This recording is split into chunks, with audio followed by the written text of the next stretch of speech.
Good morning, student. Today I will discuss next topic of chapter 3, money and credit. This next topic is formal source of credit and informal source of credit.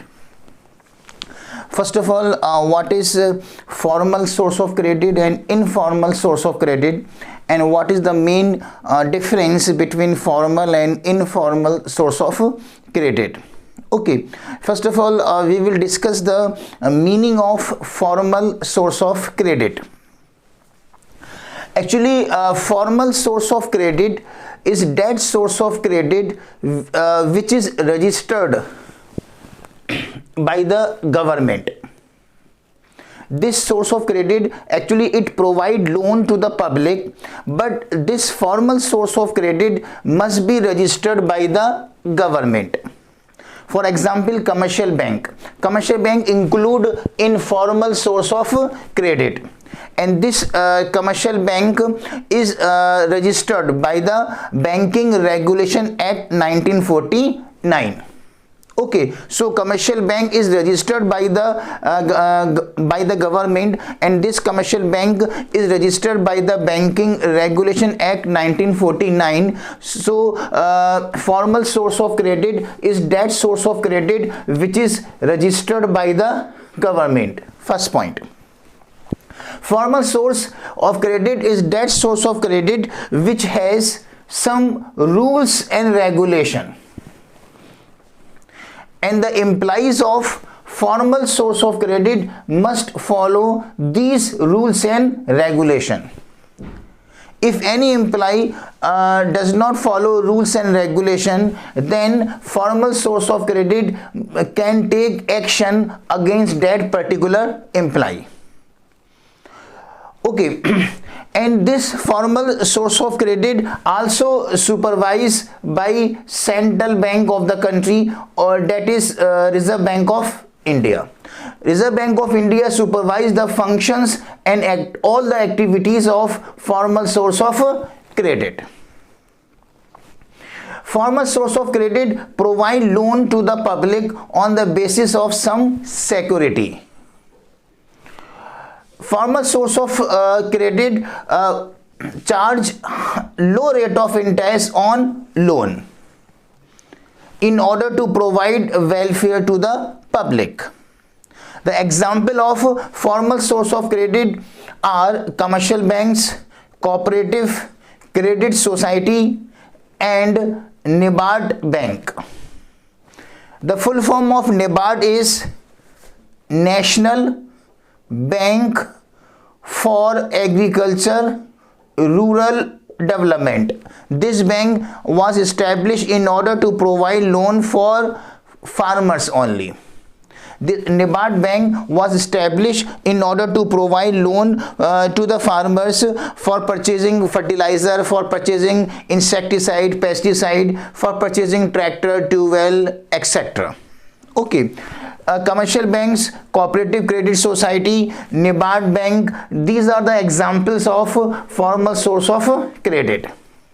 The main aim of the formal source of credit is to provide welfare to the public, is to provide loan at a very low rate of interest to fulfill their needs.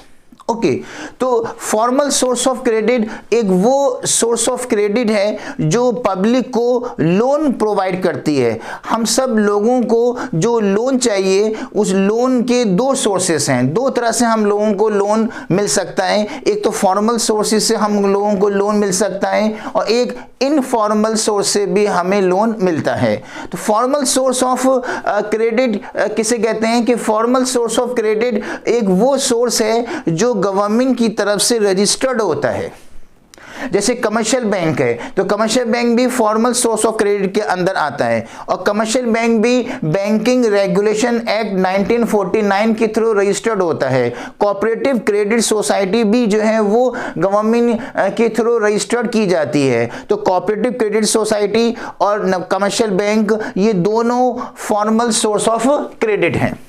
तो first point इसमें ये है कि formal source of credit एक वो source of credit है जो government की तरफ से रजिस्टर्ड होता है। फर्स्ट पॉइंट, गवर्नमेंट की तरफ से रजिस्टर्ड होने के बाद ही ये इस्टेब्लिश होता है।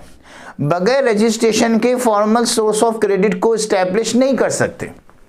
इसकी जो फर्स्ट कंडीशन है वो यही है कि फॉर्मल सोर्स ऑफ क्रेडिट पहले जो है रजिस्टर्ड होगा गवर्नमेंट की तरफ से, उसके बाद ये इस्टेब्लिश होगा, रन होगा। फर्स्ट पॉइंट, जो फॉर्मल सोर्स ऑफ क्रेडिट है उसके कुछ रूल्स एंड रेगुलेशंस होते हैं, और फॉर्मल सोर्स ऑफ क्रेडिट के जितने भी एम्प्लॉइज होंगे वो सारे एम्प्लॉइज, सारे worker in rules and regulation को फॉलो करते हैं। जैसे कमर्शियल बैंक है तो commercial bank formal source of credit के अंदर आती है, जो हम लोगों को लोन प्रोवाइड करती है। अब कमर्शियल बैंक के जितने एम्प्लॉइज हैं वो सारे के सारे एम्प्लॉइज जो हैं वो इन रूल्स एंड रेगुलेशन को फॉलो करते हैं। जैसे कमर्शियल बैंक के अंदर ये है कि जो आरबीआई पॉलिसी बनाएगी उस पॉलिसी को कमर्शियल बैंक इंप्लीमेंट करती है कंट्री के अंदर। अगर आरबीआई रेट ऑफ इंटरेस्ट बढ़ा देगी तो कमर्शियल बैंक भी रेट ऑफ इंटरेस्ट इंक्रीज करेगी। कमर्शियल बैंक के जितने एम्प्लॉइज हैं वो सारे रूल्स एंड रेगुलेशन को फॉलो करते हैं। जैसे अगर इनकी जो ऑफिस टाइमिंग है वो सुबह 10 से 5 बजे तक है और 1 घंटे का लंच है, वो उसको फॉलो करेंगे। एक रूल्स ये है कि 1 महीने के अंदर सपोज अगर 10 डेज इनको CL यानी कैजुअल लीव मिलेगी तो 10 डेज ही लेंगे, इससे ज़्यादा लेंगे तो सैलरी माइनस हो जाएगी। ओके, और अगर इनको लीव चाहिए तो पहले एप्लीकेशन देना पड़ेगी, उसके बाद इनको लीव मिलेगी। इमरजेंसी का केस अलग है। तो जितने भी रूल्स एंड रेगुलेशन है सबको फॉलो करना पड़ता है। इवन मार्च के महीने में जो फॉर्मल सोर्स ऑफ क्रेडिट है उसका ऑडिट होता है। ऑडिट माने यह है कि सब अकाउंट चेक किए जाते हैं कि आपने कितना लोन दिया और कितना लोन रिकवर हुआ, कितना इंटरेस्ट रिसीव किया और किस किस ने लोन वापस नहीं किया। ये सारी चीज़ें चेक की जाती हैं, उसे कहते हैं ऑडिट करना। ये मार्च के महीने में होता है। तो हर कमर्शियल बैंक को, हर कोऑपरेटिव क्रेडिट सोसाइटी को और हर source of formal source of credit को मार्च के महीने में अपने अकाउंट चेक करवाने होते हैं, यानी ऑडिट करवाने होते हैं। ये भी रूल है, करवाना मस्ट है उसको। तो फॉर्मल सोर्स ऑफ क्रेडिट के जितने भी एम्प्लॉइज होते हैं वो सारे के सारे एम्प्लॉइज रूल्स एंड रेगुलेशन को फॉलो करते हैं। अगर कोई भी एम्प्लॉय रूल्स एंड रेगुलेशन को फॉलो नहीं करता तो उसके अगेंस्ट में एक्शन ले सकती है। ओके, एक और पॉइंट है इसके अंदर, 2 पॉइंट हो गए। पहला पॉइंट मैंने बताया कि फॉर्मल सोर्स ऑफ क्रेडिट जो है वो गवर्नमेंट की तरफ से रजिस्टर्ड होता है। दूसरा पॉइंट मैंने बताया कि फॉर्मल सोर्स ऑफ क्रेडिट के अंदर कुछ रूल्स एंड रेगुलेशन होते हैं जिसे हर एम्प्लॉय फॉलो करता है। तीसरा मैंने पॉइंट इसके अंदर ये है कि फॉर्मल जो सोर्स ऑफ क्रेडिट है उसको सेंट्रल बैंक या reserve bank of India supervise करती है, चेक करती है, कंट्रोल करती है, मैनेज करती है। और फॉर्मल सोर्स ऑफ क्रेडिट की जितनी एक्टिविटीज हैं, जितने फंक्शंस हैं, सबको आरबीआई सुपरवाइज करती है, कंट्रोल करती है, मैनेज करती है। इसको फॉर्मल सोर्स ऑफ क्रेडिट जो लोन प्रोवाइड करता है उस पर low rate of interest charge करता है as compare to informal source of credit. Informal source of credit भी लोन प्रोवाइड करते हैं, लेकिन इनफॉर्मल सोर्स ऑफ क्रेडिट जो है वो लोन पर इंटरेस्ट हाई चार्ज करता है, लेकिन फॉर्मल सोर्स ऑफ क्रेडिट जो है वो लोन पर low rate of interest charge करता है। और फॉर्मल जो सोर्स ऑफ क्रेडिट है वो इसलिए लो रेट ऑफ इंटरेस्ट चार्ज करता है ताकि पब्लिक को वेलफेयर प्रोवाइड किया जा सके। फॉर एग्जाम्पल, कोई एक पर्टिकुलर पर्सन है, वो अनएम्प्लॉय है, लेकिन उस पर्टिकुलर पर्सन के अंदर ये स्किल है, ये इफिशिएंसी है कि वो एक बिजनेस को सेटअप कर सकता है, बिजनेस को रन और कंट्रोल और मैनेज कर सकता है, ये उसके अंदर एबिलिटी है। लेकिन फाइनेंस ना होने की वजह से, अमाउंट ना होने की वजह से वो पर्टिकुलर पर्सन बिजनेस को स्टैब्लिश नहीं कर पा रहा। अब कमर्शियल बैंक या फॉर्मल सोर्स ऑफ क्रेडिट जो है वो उसको, उस पर्टिकुलर पर्सन को लोन प्रोवाइड करती है ताकि वो स्मॉल स्केल इंडस्ट्री या कॉटेज इंडस्ट्री सेटअप कर ले। खुद भी उसको जॉब मिल जाएगी, जो 10-12 लोग उसके यहाँ काम करेंगे उनको भी जॉब मिल जाएगी और प्रोडक्शन भी इंक्रीज होगा। जब प्रोडक्शन इंक्रीज होगा तो GDP भी इंक्रीज होगा। तो इस तरह से अनएम्प्लॉयमेंट भी ख़त्म हो जाएगा, उसको जॉब भी मिल जाएगी, और वो जो कमर्शियल बैंक से लोन लेकर cottage industry, small scale industry setup करेगा, उसमें जो प्रॉफिट होगा उस प्रॉफिट में से वो लोन आहिस्ता आहिस्ता वापस करते रहेगा और रेट ऑफ इंटरेस्ट भी लोन पर कम होगा।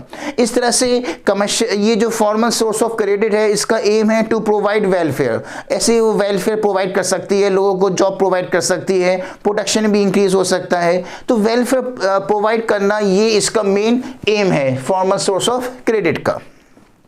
ओके, तो फॉर्मल सोर्स ऑफ क्रेडिट के अंदर की जो एग्जांपल्स हैं वो है commercial bank, cooperative credit society, NABARD bank etcetera. अब फॉर्मल सोर्स ऑफ क्रेडिट को जस्ट अपोजिट कर दें तो क्या हो जाएगा, इनफॉर्मल सोर्स ऑफ क्रेडिट। तो अब इनफॉर्मल सोर्स ऑफ क्रेडिट वो सोर्स ऑफ क्रेडिट होता है जो गवर्नमेंट की तरफ से रजिस्टर्ड नहीं होता। इनफॉर्मल सोर्स ऑफ क्रेडिट के अंदर मनी लेंडर भी आते हैं। मनी लेंडर वो होते हैं जो आपको लोन, पर्टिकुलर पर्सन आपको लोन दे रहा है लेकिन कोई ज़्यादा सिक्योरिटी वगैरह नहीं रखवाता, कोई लीगल फॉर्मेलिटी नहीं करता। कि अक्सर विलेजेस के अंदर ये मनी लेंडर होते हैं जो विलेजर्स को 5 लाख, 2 लाख, 3 लाख लोन देते हैं, और कभी कभी ये सिक्योरिटी भी नहीं रखवाते, कभी रखवाते कभी नहीं रखवाते। आपस की म्यूचुअल अंडरस्टैंडिंग की बेसिस पर, अपने टर्म्स की बेसिस पर ये आप लोन दे देते हैं, लेकिन मनी लेंडर हाई से हाई इंटरेस्ट चार्ज करते हैं लोन के ऊपर। ओके, और लीगल फॉर्मेलिटीज़ ज़्यादा नहीं होती, मनी लेंडर ज़्यादा लीगल फॉर्मेलिटीज़ भी नहीं करते और ज़्यादा सिक्योरिटी भी नहीं रखवाते, लेकिन इंटरेस्ट हाई चार्ज करते हैं। ये मनी लेंडर भी जो आएंगे वो इनफॉर्मल सोर्स ऑफ क्रेडिट में आएंगे। इसके अलावा अगर कोई किसी का फ्रेंड है, दोस्त है, तो उसने अपने दूसरे दोस्त को पैसा दिया सिर्फ हेल्प करने के लिए, और ना तो इंटरेस्ट चार्ज करेगा, ना उसको सिक्योरिटी लेगा, ना कोई लीगल फॉर्मेलिटीज़ फुलफिल की, बस एक दोस्त ने दूसरे दोस्त को पैसा दिया एक हेल्प करने के लिए, बाद में उसने वापस भी कर दिया, तो वो जो फ्रेंड, एक फ्रेंड दूसरे फ्रेंड की हेल्प कर रहा है, वो भी इनफॉर्मल सोर्स ऑफ क्रेडिट के अंदर आएगा।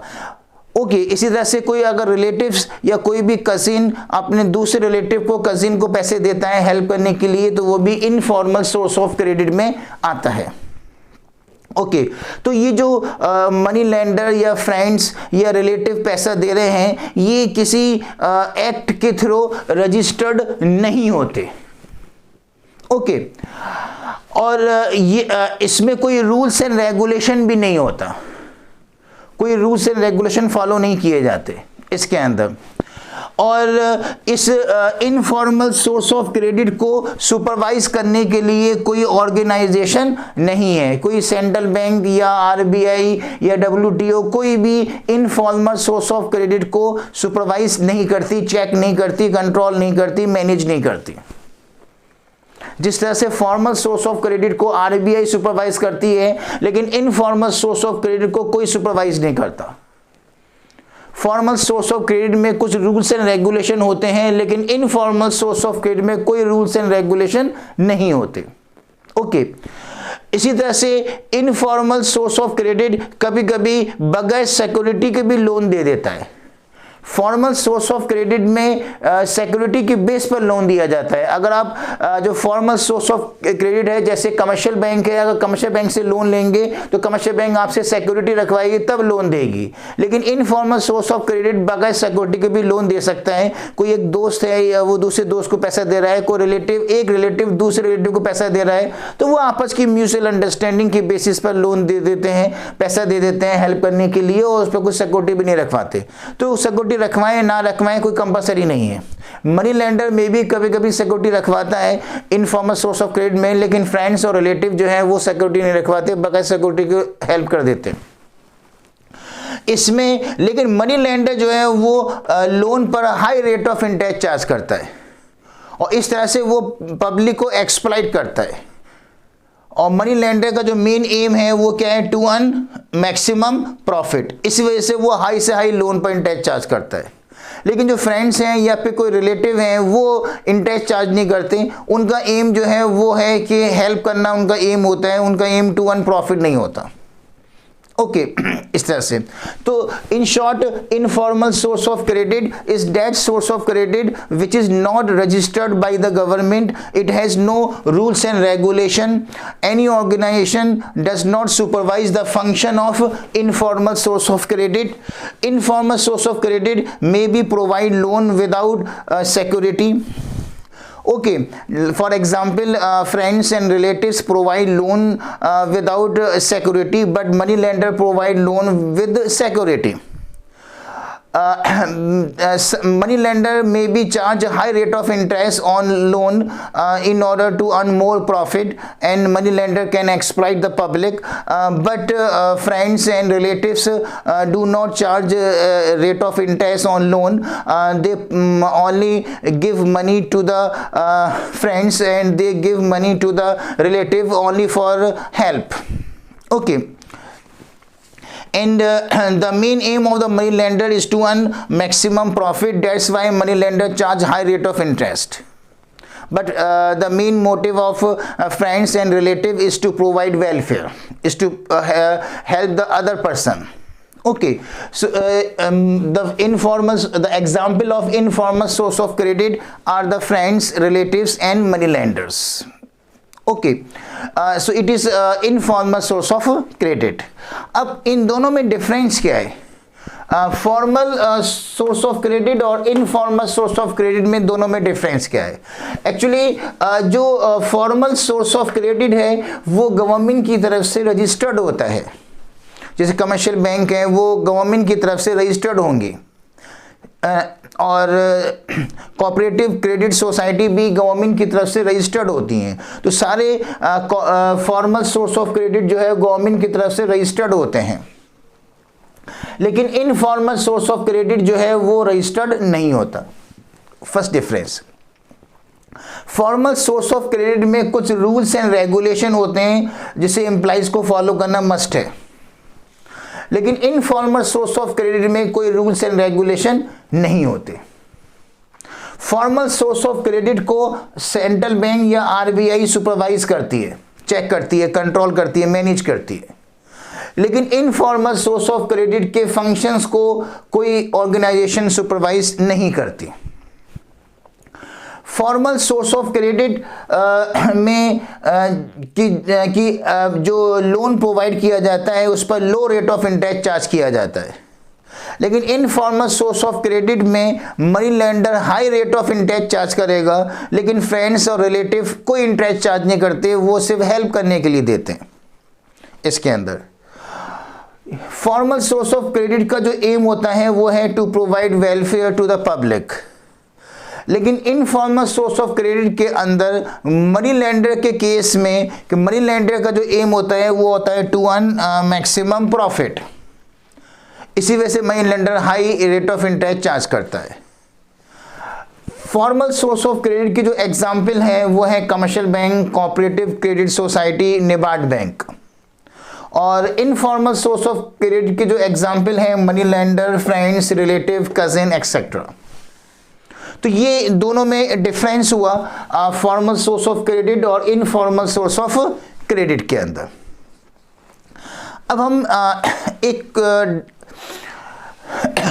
इसी से रिलेटेड जो है एक टॉपिक और एक्सप्लेन करेंगे कि जो रूरल एरियाज़ हैं उन रूरल एरियाज़ के अंदर फॉर्मल सोर्स ऑफ क्रेडिट कितने परसेंट लोन देता है और इनफॉर्मल सोर्स जो है वो कितने परसेंट लोन प्रोवाइड करता है। ओके, एक्चुअली एक इस टॉपिक का जो नाम है वो ये है कि source of credit in rural areas in India in 2012 के अंदर इंडिया में जो रूरल एरियाज़ हैं उन रूरल एरियाज़ में कौन कौन से सोर्स ऑफ क्रेडिट है? दो सोर्स ऑफ क्रेडिट हैं, एक है फॉर्मल सोर्स ऑफ क्रेडिट और एक है इनफॉर्मल सोर्स ऑफ क्रेडिट। अब 2012 के अंदर फॉर्मल सोर्स ऑफ क्रेडिट के अंदर कौन कौन इंक्लूड है और कितना कितना परसेंट वो लोन देता है। इसी तरह से रूरल एरियाज़ के अंदर 2012 में इनफॉर्मल सोर्सेज के अंदर कौन कौन इंक्लूड है, वो कितने कितने परसेंट जो है वो पब्लिक को लोन प्रोवाइड कर रहा है, ये हम इस टॉपिक में देखेंगे। एक्चुअली 2012 के अंदर रूरल एरियाज में इंडिया में जो फॉर्मल सोर्स ऑफ क्रेडिट है वो 56% पब्लिक को लोन प्रोवाइड कर रहे थे। अब 56 में कितने अलग अलग परसेंटेज है। फॉर्मल सोर्स ऑफ क्रेडिट में एक है government. Formal source of credit के अंदर गवर्नमेंट सिर्फ और सिर्फ जो गवर्नमेंट की जो लोन प्रोवाइड कर रहे थे वो सिर्फ 1% है। गवर्नमेंट की तरफ से डायरेक्टली जो रूरल एरियाज में लोन प्रोवाइड किया गया 2012 के अंदर वो 1% है सिर्फ। और रूरल एरियाज में जो कोऑपरेटिव क्रेडिट सोसाइटी ने लोन प्रोवाइड किया रूरल पब्लिक को, वो 25% लोन प्रोवाइड किया 2012 के अंदर। इसी तरह से रूरल एरियाज में कमर्शियल बैंक ने जो लोन प्रोवाइड किया वो 25% लोन प्रोवाइड किया पब्लिक को। और जो अदर इंस्टीट्यूशनल एजेंसीज हैं जैसे LIC वगैरह, इन्होंने रूरल एरियाज के अंदर पब्लिक को 5% लोन प्रोवाइड किया 2012 में। इस तरह से जो फॉर्मल सोर्स ऑफ क्रेडिट में अगर हम देखें तो government 1%, cooperative credit society 25%, commercial bank 25%, okay, और अदर एजेंसीज 5%। अब टोटल कितना हुआ? 25 और 25, 50 और 5, 55 प्लस 1, 56। इसका मतलब ये है कि रूरल एरियाज के अंदर इंडिया में 2012 में फॉर्मल सोर्स ऑफ क्रेडिट ने 56% लोन पब्लिक को प्रोवाइड किया। ओके, इसी तरह से अगर हम देखें कि 2012 के अंदर रूरल एरियाज में इनफॉर्मल सोर्सेस में कितना कितना कौन कौन लोन प्रोवाइड कर रहा है। इनफॉर्मल सोर्सेस के अंदर एक आते हैं लैंडलॉर्ड, जिनके पास काफ़ी ज़मीन होती है, वो भी अपने लैंडलेस फार्मर को लोन देते हैं जो उनके यहाँ वर्कर काम करने आते हैं। तो जो इनफॉर्मल सोर्स ऑफ क्रेडिट के अंदर जो लैंडलॉर्ड आते हैं, वो लैंडलॉर्ड ने सिर्फ 1% लोन दिया था रूरल एरियाज में 2012 में, और मनी लेंडर ने 33% लोन दिया था रूरल एरियाज के अंदर पब्लिक को 2012 के अंदर।